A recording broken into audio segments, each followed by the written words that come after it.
ധൈര്യമായിട്ട് എടുക്കാൻ കഴിയാവുന്ന ഒരു 5 ഭക്ഷണ പദാർത്ഥങ്ങളെയാണ് ഇന്ന് നമ്മളോട് പരിചയപ്പെടുത്താൻ പോകുന്നത്. ഷുഗർ മാത്രമല്ല കേട്ടോ, നമ്മൾ നന്നായിട്ട് കൊളസ്ട്രോൾ ഉണ്ട്, നല്ല പൊണ്ണത്തടിയുണ്ട്, ഫാറ്റി ലിവർ ഉണ്ട്, കൊളസ്ട്രോളിൻ്റെ ഇഷ്യൂസ് ഉണ്ട്. ഇവർക്കൊക്കെ എടുക്കാൻ കഴിയാവുന്ന ഒരു 5 ഭക്ഷണങ്ങൾ നമുക്ക് ഇന്നിവിടെ പരിചയപ്പെടാം. ഈ ഭക്ഷണം കഴിക്കുന്നതുകൊണ്ടുള്ള മെച്ചപ്പോൾ അതുകൊണ്ട് തന്നെ ഷുഗർ കുറയാൻ അത് ഹെൽപ്പ് ചെയ്യും. നല്ല രീതിയിൽ നല്ലൊരു ഹെൽത്ത് മെയിൻറ്റെയിൻ ചെയ്യാൻ നമ്മൾ ഹെൽപ്പ് ചെയ്യും. ഫാറ്റി ലിവർ മാറാൻ ഹെൽപ്പ് ചെയ്യും. പൊണ്ണത്തടി കുറയ്ക്കാനൊക്കെ ഹെൽപ്പ് ചെയ്യും. ഇൻസുലിൻ റെസിസ്റ്റൻസ് ഒക്കെ കുറയ്ക്കാൻ അത് ഹെൽപ്പ് ചെയ്യുന്നതാണ്. അപ്പോൾ ഈ 5 പദാർത്ഥങ്ങൾ നിങ്ങൾ ഭക്ഷണത്തിൽ ഉൾപ്പെടുത്താൻ നിർബന്ധമായിട്ട് ശ്രദ്ധിക്കുക. അതിൽ ആദ്യമായിട്ട് ഒന്നാമത് പറയുന്നത് ഇലക്കറികളാണ്. നന്നായിട്ട് ഇലക്കറികൾ ഭക്ഷണത്തിൽ ഉൾപ്പെടുത്തിയുള്ള മെച്ചം എന്താണെന്ന് വെച്ചിട്ടുണ്ടെങ്കിൽ, ഒന്ന് നന്നായിട്ട് ഫൈബേഴ്സ് ഉണ്ട്, നല്ല ഫൈബേഴ്സ് ഉണ്ട്, വൈറ്റമിൻസിന് മിനറൽസ് ഒക്കെ ഈ ഇലക്കറികളിലൂടെ നമുക്ക് ലഭിക്കും എന്നുള്ളതാണ്. അപ്പോൾ ഇത് നമ്മുടെ ഭക്ഷണത്തിൽ എന്ത് ചെയ്യുക, 1 or 2 നേരക്കമായിട്ട് ഉൾപ്പെടുത്തുകയാണെന്നുണ്ടെങ്കിൽ നമുക്ക് വേണ്ടതായിട്ടുള്ള ഫൈബേഴ്സും മിനറൽസും കാര്യങ്ങൾ കിട്ടുകയും ചെയ്യും. അതേസമയം കാർബോഹൈഡ്രേറ്റ് വളരെ സീറോ ലെവൽ എന്നുള്ള രീതിയിൽ തന്നെയാണ്. അപ്പോൾ കാർബോഹൈഡ്രേറ്റ് നമുക്കറിയാം, ഷുഗർ വരുന്നത്, കൊളസ്ട്രോൾ വരുന്നത്, ഫാറ്റി ലിവറൊക്കെ വരാനുള്ള ഒരു പ്രധാന കാരണം എന്ന് വെച്ചിട്ടുണ്ടെങ്കിൽ അമിതമായിട്ടുള്ള അരി ഭക്ഷണം അല്ലെങ്കിൽ കാർബോഹൈഡ്രേറ്റ് കാരണമാണ്. അപ്പോൾ ഈ ഒരു കാർബോഹൈഡ്രേറ്റ് ലെസ് ആയിട്ടുള്ള ഏറ്റവും നല്ല ഒരു നമുക്ക് നമ്മുടെ വീട്ടിന് ചുറ്റുപാടത്ത് കിട്ടുന്ന ഒരു സംഗതിയാണ് ഈ പറഞ്ഞിട്ടുള്ള ഇലക്കറികൾ എന്നുള്ളത്. അത് ഉപ്പേരിയായിട്ടോ ഇനി അതല്ല മറ്റ് ഇലക്കറികളായിട്ടോ എന്തെങ്കിലുമൊക്കെ ആയിട്ട് നമുക്ക് ഉപയോഗപ്പെടുത്തുക എന്നുള്ളതാണ്. ഒന്നാമത് ഇലക്കറികൾ നമ്മൾ ആഡ് ചെയ്യുക എന്നുള്ളത് തന്നെയാണ്. അപ്പോൾ രണ്ടാമതായിട്ട് നമുക്ക് പറയാനുള്ളത് എന്താണെന്ന് വെച്ചിട്ടുണ്ടെങ്കിൽ ഫിഷ്, മീൻ വളരെ നല്ല ഒരു കാർബോഹൈഡ്രേറ്റ് വളരെ കുറഞ്ഞിട്ടുള്ളതും അതേസമയം നമുക്കറിയാം ഒരു omega-3 ഫാറ്റി ആസിഡ് അല്ലേ, മീനിൽ നിന്ന് പ്രത്യേകം കിട്ടുന്ന ഒരു ഫാറ്റി ആസിഡാണ് കൂടുതലായിട്ടും. അപ്പോൾ അതുകൊണ്ട് omega-3 കൂടിയ ഫിഷ്, അതേപോലെ തന്നെ പ്രോട്ടീൻ കൂടിയിട്ടുള്ള, അതേസമയം കാർബോഹൈഡ്രേറ്റ് വളരെ കുറഞ്ഞിട്ടുള്ള ഒരു സംഗതിയാണ് സാൽമൺ, എസ്പെഷ്യലി സാൽമൺ പോലെയുള്ള ഫിഷുകളൊക്കെ. അപ്പോൾ നമ്മുടെ ഭക്ഷണത്തിൽ എന്ത് ചെയ്യുക, ഫിഷ് ഉൾപ്പെടുത്താൻ വളരെ നല്ലതാണ്. ഫിഷ് കഴിക്കുമ്പോൾ നമ്മൾ ശ്രദ്ധിക്കേണ്ടതെന്ന് വെച്ചിട്ടുണ്ടെങ്കിൽ കരിച്ചതായിട്ടോ പൊരിച്ചതായിട്ടോ വറുത്തതോ ചുട്ടതോ ഒന്നും ആകരുത്. പരമാവധി എന്ത് ചെയ്യണം, കറി വെച്ച് വേവിച്ച മീനാകാൻ ശ്രദ്ധിക്കുക. അല്ലെങ്കിൽ ആവിയിൽ വേവിച്ചത്, ഇനി അതല്ല കറിയിൽ വേവിച്ചതായിട്ടുള്ളത് നോക്കുക. അമിതമായിട്ട് എരിവും ഈ പുളിയും ഒക്കെ ഉള്ള ഒരു കണ്ടീഷനൊക്കെ ഒഴിവാക്കിയിട്ട് ഹെൽത്തി ആയിട്ട് തന്നെ അത് കുക്ക് ചെയ്യാനും കൂടെ നമ്മൾ ശ്രദ്ധിക്കണം. ഓവർ കുക്കിങ് ചെയ്താൽ പ്രശ്നമാണ്, തീരെ കുക്ക് ചെയ്തില്ലെങ്കിലും പ്രശ്നമാണ്. അപ്പോൾ ഒരു മിനിമം ലെവലിൽ കുക്കിംഗ് വളരെ ഇമ്പോർട്ടൻ്റ് ആണ്. അപ്പോൾ അത് എന്ത് ചെയ്യണം, ആവിയിൽ വേവിക്കുക. അപ്പോൾ ചിക്കൻ്റെ കേസൊക്കെ ആണെന്നുണ്ടെങ്കിൽ എന്ത് ചെയ്യുക, മന്തി ചിക്കൻ വളരെ നല്ലതാണ്. എന്നതുപോലെ അത് വേവിച്ചിട്ടുള്ള അല്ലെങ്കിൽ ആവിയിൽ പുഴുങ്ങിയെടുക്കുന്നതാണ്. അപ്പോൾ എന്നതുപോലെ മീൻ അതേപോലെയൊക്കെ ചെയ്യുകയാണെങ്കിൽ അത് വളരെ നല്ലതാണ്. പിന്നെ ഇതേപോലെ തന്നെ കറിയിലുള്ള മീനുകളൊക്കെ എന്ത് ചെയ്യുക, നമ്മൾ എടുക്കുക. അതിൻ്റെ പ്രത്യേകത എന്ന് വെച്ചിട്ടുണ്ടെങ്കിൽ തുടക്കത്തിൽ പറഞ്ഞ പോലെ കാർബോഹൈഡ്രേറ്റ് വളരെ കുറവാണ്. അതേസമയം omega-3 fatty acid, protein, vitamins ഒക്കെ വളരെ കൂടിയൊരു ഇനം കൂടിയാണ്. അപ്പോൾ ഇതും ഭക്ഷണത്തിൽ നമ്മൾ എന്ത് ചെയ്യുക, 1-2 നേരമൊക്കെ ആയിട്ട് ഉപയോഗിക്കുകയാണെന്നുണ്ടെങ്കിൽ നമ്മുടെ വിശപ്പ് മാറാനും സാധിക്കുകയും ചെയ്യും. അതേപോലെ ഷുഗർ കുറയ്ക്കാൻ അത് ഹെൽപ്പ് ചെയ്യുകയും ചെയ്യും. അതെങ്ങനെയാണെന്ന് നമുക്ക് പിന്നെ ഡിസ്കസ് ചെയ്യാം. പിന്നെ മൂന്നാമത്തെ ഒരു കാര്യം എന്താ വെച്ചിട്ടുണ്ടെങ്കിൽ എഗ്ഗ്, മുട്ട വളരെ ഓൾമോസ്റ്റ് സീറോ കാർബോഹൈഡ്രേറ്റ് ഉള്ള സംഗതിയാണ് മുട്ട എന്ന് പറഞ്ഞിട്ടുണ്ടെങ്കിൽ. അപ്പോൾ എഗ്ഗ് നമ്മൾ എന്ത് ചെയ്യുക, ഭക്ഷണത്തിൽ ഉൾപ്പെടുത്താൻ ശ്രദ്ധിക്കുക. അത് ഹാഫ് ബോയിൽഡ് ആണ് ഏറ്റവും ബെസ്റ്റ് ആയിട്ടുള്ളത്. കാരണം ഫുൾ ബോയിൽഡിലേക്ക് എത്തിക്കഴിഞ്ഞാൽ, നന്നായിട്ട് പുഴുങ്ങി ഒരു സോളിഡ് ഇതിലേക്ക് എത്തിക്കഴിഞ്ഞാൽ അതിൻ്റെ പ്രോട്ടീൻ സ്ട്രക്ചറിലൊക്കെ പലപ്പോഴും മാറ്റം വരാറുണ്ട്. പഠനങ്ങൾ അങ്ങനെ പറയുന്നുണ്ട്. അപ്പോൾ അതുകൊണ്ട് തന്നെ ഒരു ഹാഫ് ബോയിൽഡ് കുക്ക് ചെയ്തിട്ടുള്ള മുട്ട കഴിക്കുന്നത് വളരെ നല്ലതാണ്. അപ്പോൾ അത് എന്ത് ചെയ്യണം, നമുക്ക് നമ്മുടെ ദൈനംദിന ചുറ്റുപാടുകളിൽ, നമ്മൾ ദൈനംദിന ഭക്ഷണ ശീലങ്ങളിൽ മുട്ട ഒരു ഭാഗമാക്കാൻ ശ്രദ്ധിക്കുക. അത് നമ്മൾ നേരത്തെ പറഞ്ഞതുപോലെ നല്ല അത്യാവശ്യം ഹെൽത്തി ആയിട്ടുള്ള ഫാറ്റുകളും നല്ല പ്രോട്ടീൻ റിച്ച് ആയിട്ടുള്ള ഒരു ഫുഡ് പദാർത്ഥമാണ്, നല്ലൊരു ഭക്ഷണം തന്നെയാണ് മുട്ട. അപ്പോൾ അത് സ്നാക്കായിട്ടോ ഇനി അതല്ല ഭക്ഷണത്തിന് കൂടെ സലാഡുകളായിട്ടോ ഇനി അതല്ല മോർണിംഗിലൊക്കെ എന്ത് ചെയ്യുക, നമുക്ക് നല്ലൊരു സലാഡായിട്ടൊക്കെ അതേപോലെ അതിൻ്റെ കൂടെ നല്ല ഓംലേറ്റൊക്കെ ചെയ്തിട്ട് ഉപയോഗിക്കാവുന്നതാണ്. ഓംലേറ്റ് ഉണ്ടാക്കുമ്പോൾ ശ്രദ്ധിക്കേണ്ടത് വെച്ചിട്ടുണ്ടെങ്കിൽ ഒലീവ് ഓയിൽ അതേപോലെ വെളിച്ചെണ്ണയൊക്കെ ഉപയോഗിക്കാൻ ശ്രദ്ധിക്കുക. മറ്റു കെമിക്കൽ അടങ്ങിയിട്ടുള്ള മറ്റു ഓയിൽസുകളൊക്കെ അവോയ്ഡ് ചെയ്യാൻ നിർബന്ധമായി ശ്രദ്ധിക്കണം. അതും ഇതിൻ്റെയൊക്കെ ഒരു പ്രധാന ഭാഗം കുക്കിംഗ് വളരെ ഇമ്പോർട്ടൻ്റ് ആണ്. ചിലതൊക്കെ ഓവർ കുക്കിംഗ്, നന്നായിട്ട് കുക്ക് ചെയ്യേണ്ടി വരും. ചിലത് നമ്മൾ ഹാഫ് കുക്കിംഗ് വേണ്ടി വരും. ചിലത് കുക്ക് ചെയ്യാതെ കഴിക്കേണ്ടി വരും. എങ്കിൽ മാത്രം അതിന് കൂടുതൽ ബെനിഫിറ്റ്സുകൾ നമുക്ക് നമ്മുടെ ബോഡിക്ക് ലഭിക്കുകയുള്ളൂ. അപ്പോൾ മൂന്നാമത് പറഞ്ഞത് ഈ മുട്ട നമ്മുടെ ഭക്ഷണത്തിൽ ഉൾപ്പെടുത്തുക എന്നുള്ളത് തന്നെയാണ്. പിന്നെ നാലാമതായിട്ടുള്ള അവക്കാഡോ അല്ലേ, നമ്മുടെ വീടുകളിൽ നമ്മുടെ ചുറ്റുപാടുകളിൽ സുലഭമായിട്ട് ലഭിക്കുന്ന ഒരു സംഗതിയാണ് അവക്കാഡോ എന്നുള്ളത്. അപ്പോൾ ഇതിൻ്റെ ഒരു മെയിൻ ഗുഡ് ബെനിഫിറ്റ് എന്താണെന്ന് വെച്ചിട്ടുണ്ടെങ്കിൽ നല്ല ഫാറ്റ് അടങ്ങിയിട്ടുള്ള ഒരു ഫ്രൂട്ടാണ് അല്ലെങ്കിൽ ഒരു ഫലമാണ് ഈ പറഞ്ഞ അവക്കാഡോ എന്നുള്ളത്. അപ്പോൾ നല്ല നമ്മുടെ ശരീരത്തിൽ ഫാറ്റ് ആവശ്യമുള്ള സംഗതിയാണ്. പലപ്പോഴും നമ്മൾ പറയും കൊളസ്ട്രോൾ കൂടി എന്നുള്ളത്. പക്ഷേ ആക്ച്വലി നമ്മൾ ഒരു കൊളസ്ട്രോൾ HDL കൊളസ്ട്രോൾ അത് കൂടെ തന്നെ വേണം, അത്യാവശ്യത്തിലേക്ക് കിട്ടാൻ തന്നെ വേണം. പല ആളുകൾക്കും LDL കുറവ് കൂടുതലും HDL കുറവും ആകുമ്പോഴാണ് ഇത് മറ്റു പല പ്രയാസങ്ങൾ ഉണ്ടാകുന്നത്. അതേസമയം LDL കുറവും നല്ല കൊളസ്ട്രോൾ ആയിട്ടുള്ള HDL കൂടുകയും ചെയ്യുമ്പോൾ നമ്മുടെ ഹാർട്ട് നന്നായിട്ട് വർക്ക് ചെയ്യും. നമുക്ക് നല്ല ആൻറ്റി ഇൻഫ്ലമേറ്ററി ആയിട്ടുള്ള ആക്ഷൻസ് ബോഡിയിൽ നന്നായിട്ട് കൂടും. നല്ല എൻസൈമും മറ്റ് ഇതിൻ്റെയൊക്കെ പ്രൊഡക്ഷൻ ഹെൽപ്പ് ചെയ്യുകയും ചെയ്യും. നല്ല ഇമ്മ്യൂണിറ്റി പവർ കീപ്പ് ചെയ്യാനും കൂടെ കഴിയും. അപ്പോൾ അതുകൊണ്ട് തന്നെ നല്ല ഫാറ്റ് ലഭിക്കുന്ന ഒരു സംഗതിയാണ് അവോക്കാഡോ എന്ന് പറഞ്ഞിട്ടുള്ള ഈ ഒരു ഫ്രൂട്ട്. അപ്പോൾ അത് നമ്മുടെ ഫുഡിൻ്റെ ഒരു പാർട്ടാകാൻ ശ്രദ്ധിക്കുക. പിന്നെ ഇതിൻ്റെയൊക്കെ പ്രത്യേകത എന്ന് വെച്ചിട്ടുണ്ടെങ്കിൽ ഇതൊക്കെ കഴിച്ച് കഴിഞ്ഞാൽ വിശപ്പ് കൂടുതലായിട്ട് ഉണ്ടാക്കില്ല എന്നുള്ള ഒരു പ്രത്യേകത കൂടിയുണ്ട്. അപ്പോൾ നാലാമത് ശ്രദ്ധിക്കേണ്ടത് അവോക്കാഡോ പോലെയുള്ള ഫ്രൂട്ട്സുകൾ എന്ത് ചെയ്യുക, നമ്മുടെ ഭക്ഷണത്തിൽ ഉൾപ്പെടുത്താൻ ശ്രദ്ധിക്കുക. പിന്നെ ഏറ്റവും അവസാനം അഞ്ചാമത് അതിൽ പറയാനുള്ളത് നട്ട്സുകൾ ഉപയോഗപ്പെടുത്തുക എന്നുള്ളതാണ്. ആൽമണ്ട് പോലെയുള്ള, ബദാം പോലെയുള്ള, പിസ്ത പോലെയുള്ള, ആക്രോട്ട്, അതേപോലെ ഫ്ലാക്സ് സീഡൊക്കെ എന്ത് ചെയ്യുക, നമ്മുടെ ഭക്ഷണത്തിൻ്റെ ഒരു ഭാഗമാക്കുക. സ്നാക്കുകളായിട്ടോ അല്ലാന്നുണ്ടെങ്കിൽ ഭക്ഷണത്തിൻ്റെ ഒരു പാർട്ടായിട്ട് ഉപയോഗപ്പെടുത്താൻ ശ്രദ്ധിക്കണം.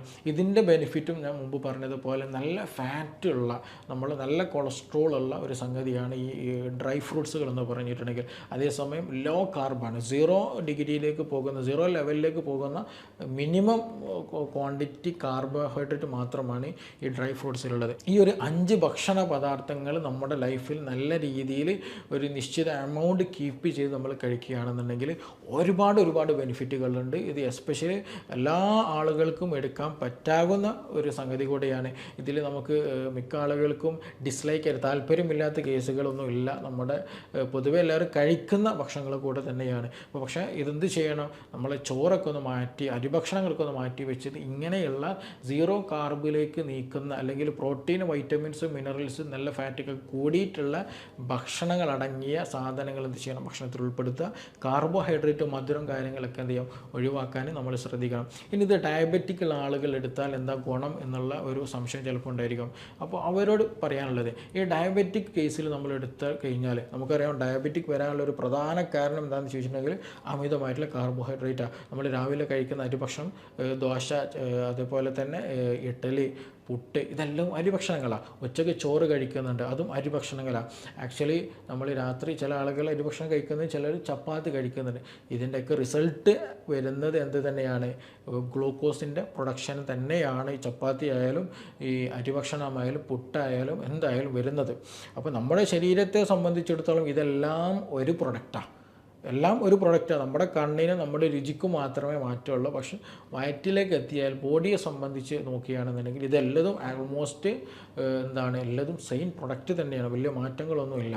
അപ്പോൾ ഇത് കൂടുതലായിട്ട് ഗ്ലൂക്കോസാണ് ഇതൊക്കെ 3 നേരം 4 നേരം നമ്മൾ കഴിക്കുന്നത്. അപ്പോൾ അതുകൊണ്ട് തന്നെ ഇൻസുലിൻ കൂടുതലായിട്ട് നമ്മുടെ ശരീരം ആ സമയത്തൊക്കെ പ്രൊഡ്യൂസ് ചെയ്യും.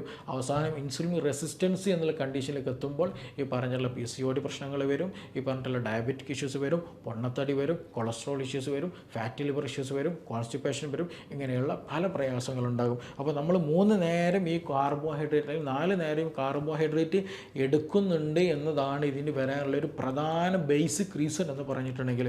അപ്പോൾ ഈ ഒരു ഡയറ്റ് എടുത്തു കഴിഞ്ഞാൽ, അല്ലെങ്കിൽ ഈ ഒരു ഭക്ഷണ പദാർത്ഥങ്ങൾ ആഡ് കഴിഞ്ഞാൽ നമുക്ക് എന്ത് ചെയ്യാം, ഒരു പരിധി വരെ കാർബോഹൈഡ്രേറ്റ് ഇൻടേക്ക് കുറയ്ക്കുകയും അതേസമയം ബോഡിക്ക് വേണ്ടിയിട്ടുള്ള വൈറ്റമിൻസ്, മിനറൽസൊക്കെ, പ്രോട്ടീൻസൊക്കെ ഇതിൽ നിന്ന് ലഭിക്കുകയും ചെയ്യും.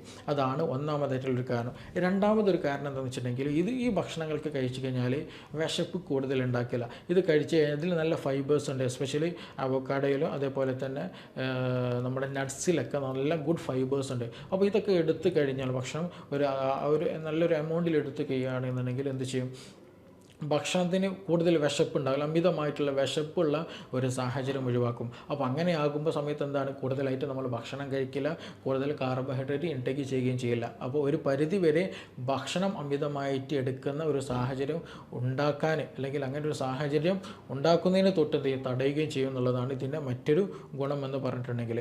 മറ്റൊരു കാര്യം ഇതുകൊണ്ട് എടുക്കുന്ന ഉള്ളൊരു ബെനിഫിറ്റ് എന്താണെന്ന് വെച്ചിട്ടുണ്ടെങ്കിൽ, ന്യൂട്രീഷൻസ് നന്നായിട്ടുള്ളതാണ്. ഞാൻ തുടക്കത്തിൽ പറഞ്ഞു, ഒന്നിൻ്റേതും ബേസിക്കായിട്ട് എടുത്ത് തന്നെ പറഞ്ഞു നമുക്ക് നല്ല ഫൈബേഴ്സ് വരുന്നുണ്ട്, നല്ല കാർബോഹൈഡ്രേറ്റ് കുറവാണ്, അതേപോലെ പ്രോട്ടീൻ റിച്ചാണ്, വൈറ്റമിൻസ് നന്നായിട്ടുണ്ട്, മിനറൽസ് നന്നായിട്ടുണ്ട്. ഇതൊക്കെ നമ്മുടെ ശരീരത്തിന് വേണ്ടിയിട്ടുള്ള എൻസൈമോ ഹോർമോണ് മറ്റു പല ഗ്രോത്ത് ഫാക്ടേഴ്സ് കൂട്ടുന്ന നല്ല ഇമ്മ്യൂണിറ്റി കൂട്ടുന്ന സംഗതികളും നമ്മളെ ഹെൽത്ത് മെയിൻറ്റെയിൻ ചെയ്യാൻ ഹെൽപ്പ് ചെയ്യുന്ന സാധനങ്ങളൊക്കെ തന്നെയാണ്.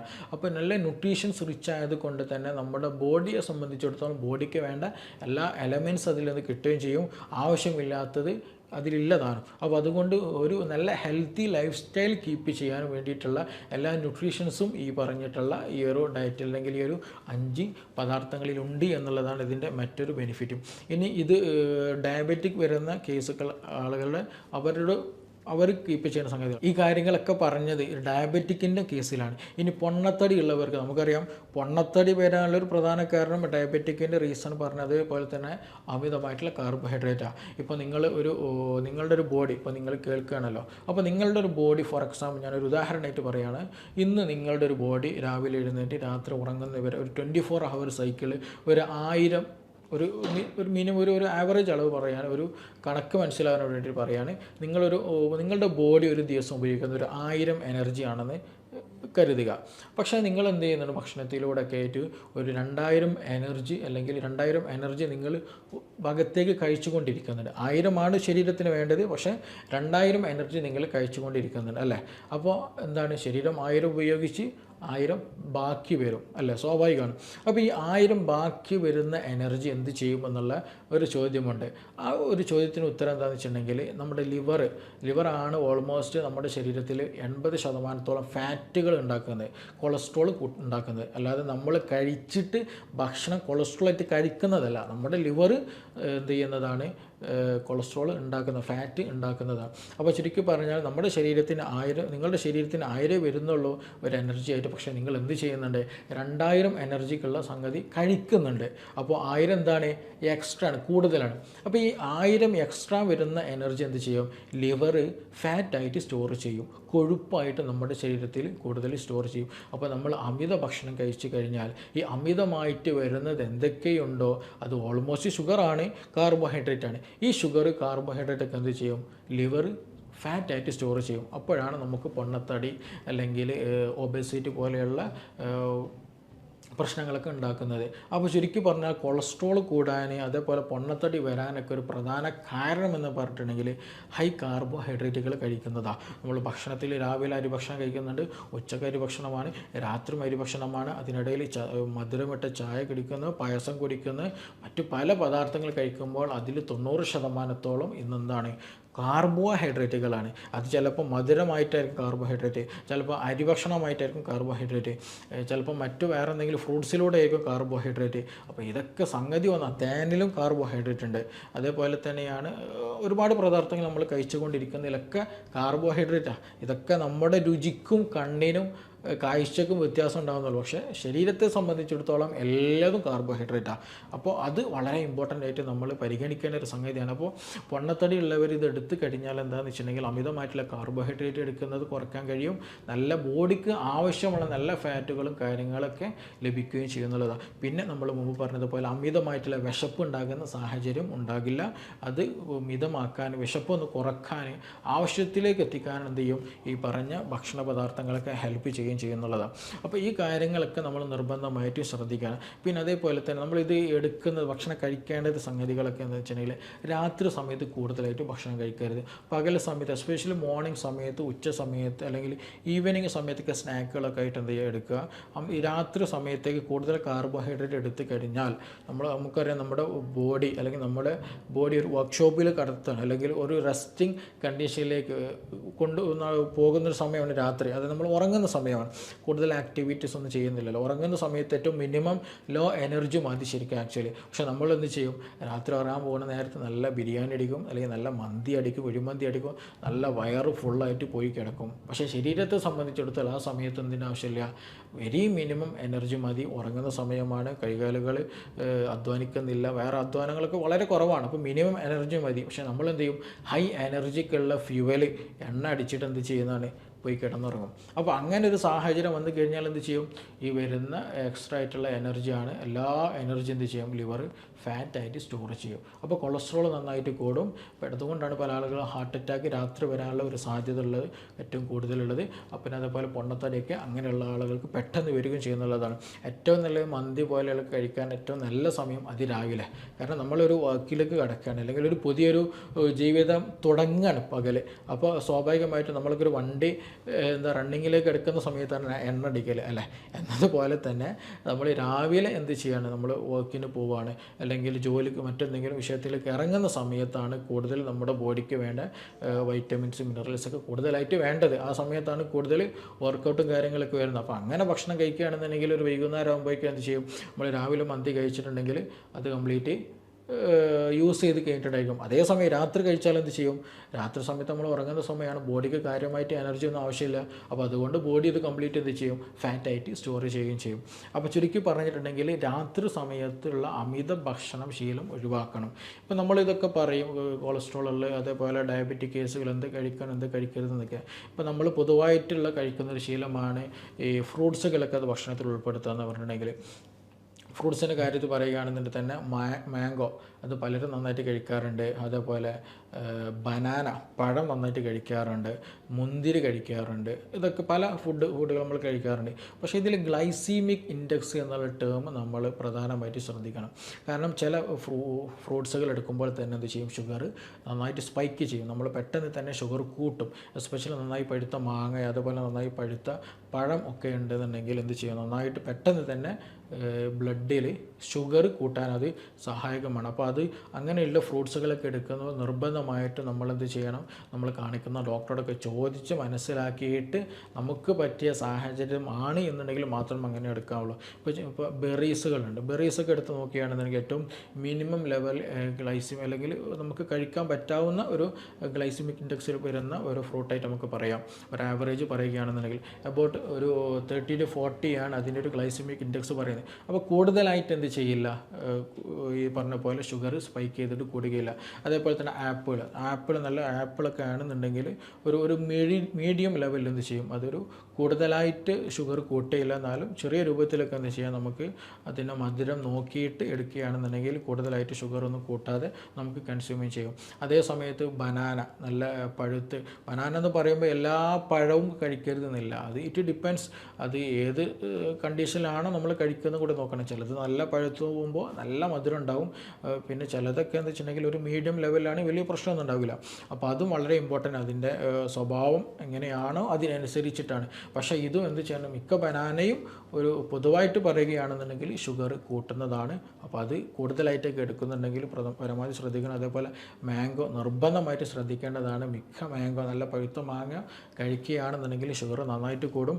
അതേപോലെ തന്നെ ഗ്രേപ്സ്, മുന്തിരി, നല്ല മധുരമുള്ള മുന്തിരിയൊക്കെ കഴിച്ചു കഴിഞ്ഞാൽ പെട്ടെന്ന് എന്ത് ചെയ്യും? ഷുഗർ നന്നായിട്ട് കൂടും. അപ്പോൾ നമ്മൾ പൊതുവേ പറയാറുള്ളൊരു സംഗതിയാണ് എന്ത്? ഷുഗർ ഉണ്ടെങ്കിൽ ഫ്രൂട്ട്സ് വെജിറ്റബിൾസ് ഒക്കെ കഴിക്കുക എന്ന് പറയൽ. അപ്പോൾ ഈ ഫ്രൂട്ട്സ് വെജിറ്റബിൾസ് കഴിക്കുക എന്ന് പറയലോട് കൂടിയിട്ട് കംപ്ലീറ്റ് ഈ പറഞ്ഞ സാധനങ്ങളൊക്കെ നോക്കിയിട്ട് കഴിക്കണം. ഇല്ല എന്നുണ്ടെങ്കിൽ നമ്മൾ സാധാരണ ചോറ് കഴിക്കുന്ന അതേ എഫക്റ്റാണ്. നല്ല മാംഗോ നിങ്ങൾ കൂടുതലായിട്ട് കഴിക്കുന്നുണ്ടെങ്കിൽ, നല്ല പഴുത്ത തണ്ണിമത്തം നിങ്ങൾ കൂടുതൽ കഴിക്കുന്നുണ്ട് എന്നുണ്ടെങ്കിൽ അതൊക്കെ എന്ത് ചെയ്യും? നിങ്ങളുടെ ഷുഗർ കൂട്ടാനേ അത് സഹായകമാവുള്ളൂ. അപ്പോൾ അത് കണ്ടീഷൻ അനുസരിച്ചിട്ട് ഷുഗർ എത്രത്തോളം ഉണ്ട് എത്രത്തോളം കുറവാണ്, ഗ്ലൈസിമിക് ഇൻഡെക്സ് എന്നുള്ള ടേം മനസ്സിലാക്കണം.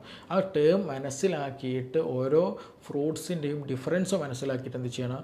അതേപോലെ തന്നെ നമ്മുടെ ബോഡി എത്രത്തോളം ഉണ്ട്. ചില ആളുകൾക്ക് കൺട്രോൾഡ് കണ്ടീഷനൊക്കെ ആണെന്നുണ്ടെങ്കിൽ ഒരു മിനിമം ലെവലൊക്കെ നമുക്ക് എടുക്കാം. പിന്നെ ചിലത് നല്ല ഹൈ പറഞ്ഞ sugar diabetic condition, high cholesterol ഒക്കെ ഉണ്ടെന്നുണ്ടെങ്കിൽ അതൊക്കെ എന്ത് ചെയ്യണം? അതിനനുസരിച്ചിട്ടുള്ള ഫ്രൂട്ട്സുകൾ എടുക്കാൻ നോക്കണം. അപ്പോൾ ചുരുക്കി പറഞ്ഞാൽ നമ്മൾ ഫ്രൂട്ട്സ് ആണല്ലോ എന്ന് കരുതിയിട്ട് എല്ലാ ഫ്രൂട്ട്സും എടുക്കാൻ നിൽക്കരുത്. അത് നിങ്ങളുടെ കണ്ടീഷൻ അനുസരിച്ചിട്ട് എടുക്കുന്ന ഫ്രൂട്ടിൻ്റെ അവസ്ഥക്ക് അനുസരിച്ചിട്ടും തന്നെ നമ്മൾ മെയിൻറ്റെയിൻ ചെയ്യണം. അപ്പോൾ ഇത് കേൾക്കുമ്പോൾ തോന്നുന്നു ഇനി എന്ത് തിന്നുമെന്നുള്ള പല ചോദ്യങ്ങൾ. എങ്ങനെയാണെന്നുണ്ടെങ്കിൽ ഡോക്ടർ ഞങ്ങളെങ്ങനെ ഭക്ഷണം കഴിക്കുമോ? ഇതില്ലാണ്ട് ഞങ്ങൾക്കൊന്നും നടക്കില്ലല്ലോ, ഇതൊന്നും ചോറും ഇല്ല ഫ്രൂട്ട്സും ഇല്ലാത്തൊരു അവസ്ഥ ആകുമല്ലോ എന്നുള്ളൊരു ചിന്ത ഉണ്ടെങ്കിൽ അതിനാണ് നമ്മൾ ആദ്യം പറഞ്ഞിട്ടുള്ള ആ 5 ഉദാഹരണങ്ങൾ പറഞ്ഞിട്ടുള്ളത്. ആ ആ 5 ഉദാഹരണങ്ങൾ ഒരു എക്സാമ്പിൾ മാത്രമാണ്. അങ്ങനെ ഒരുപാട് വെറൈറ്റികൾ നമ്മുടെ നാട്ടിൽ അവൈലബിൾ ആണ്. അപ്പോൾ ലോ കാർബോഹൈഡ്രേറ്റ് ആയിട്ടുള്ള, അതേസമയം ഹൈ പ്രോട്ടീൻ, നല്ല പ്രോട്ടീനും നല്ല കൊളസ്ട്രോളും നല്ല വൈറ്റമിൻസും മിനറൽസൊക്കെ ഉള്ള നല്ല ഫുഡുകൾ നമ്മൾ എടുത്തു കഴിഞ്ഞാൽ നമ്മുടെ ദൈനംദിന ജീവിത ശീലമാക്കി കഴിഞ്ഞാൽ ഒരുപാട് ലൈഫ് സ്റ്റൈൽ ഡിസീസുകൾ നമുക്ക് മാറ്റാൻ കഴിയും. ഇപ്പോൾ ഏറ്റവും ലേറ്റസ്റ്റ് റിപ്പോർട്ടുകൾ പറയുന്നത് എന്താണ്, ക്യാൻസർ ഉണ്ടാകാൻ സാധ്യത വരുന്നത് ഏറ്റവും പ്രധാന കാര്യങ്ങളിൽ രണ്ടാമത്തെ ഒരു കാരണമാണ് എന്ത്, ഈ പറഞ്ഞിട്ടുള്ള ഒബേസിറ്റി, പൊണ്ണത്തടി എന്ന് പറയുന്നത്. പൊണ്ണത്തടി ഉണ്ടാകാൻ കാരണം എന്താണ്, ഹൈ കാർബോഹൈഡ്രേറ്റ് ആയിട്ടും ലെസ് ആക്ടിവിറ്റിയുമാണ്. അപ്പോൾ അതുകൊണ്ട് തന്നെ ഇത് നമ്മുടെ ലൈഫ് സ്റ്റൈൽ മാറ്റാൻ വേണ്ടിയിട്ടുള്ള ഒരു സാഹചര്യമാണ്. അത് മനസ്സിലാക്കിയിട്ട് ലോ കാർബോഹൈഡ്രേറ്റ്, ഹൈ ഫാറ്റ്, നല്ല ഫാറ്റും നല്ല പ്രോട്ടീനും വൈറ്റമിൻസും മിനറൽസും ഫൈബേഴ്സ് അടങ്ങിയിട്ടുള്ള ഭക്ഷണങ്ങൾ മനസ്സിലാക്കി അത് ഉൾപ്പെടുത്താൻ ശ്രദ്ധിക്കുക. അപ്പോൾ ഇനി ഇതുമായി ബന്ധപ്പെട്ട എന്തെങ്കിലും സംശയങ്ങൾ കാര്യങ്ങളൊക്കെ നിങ്ങൾക്ക് മനസ്സിലാക്കാൻ ഒന്നുകൂടി വ്യക്തമാക്കേണ്ടതുണ്ട് എങ്കിൽ തീർച്ചയായിട്ടും നിങ്ങൾക്ക് എന്ത് ചെയ്യാം, താഴെ തന്നിട്ടുള്ള നമ്പറിൽ കോൺടാക്റ്റ് ചെയ്യാവുന്നതാണ്. ഇനി നമുക്ക് മറ്റൊരു വീഡിയോയുമായി ബന്ധപ്പെട്ടിട്ട് വീണ്ടും കാണാം. Thank you.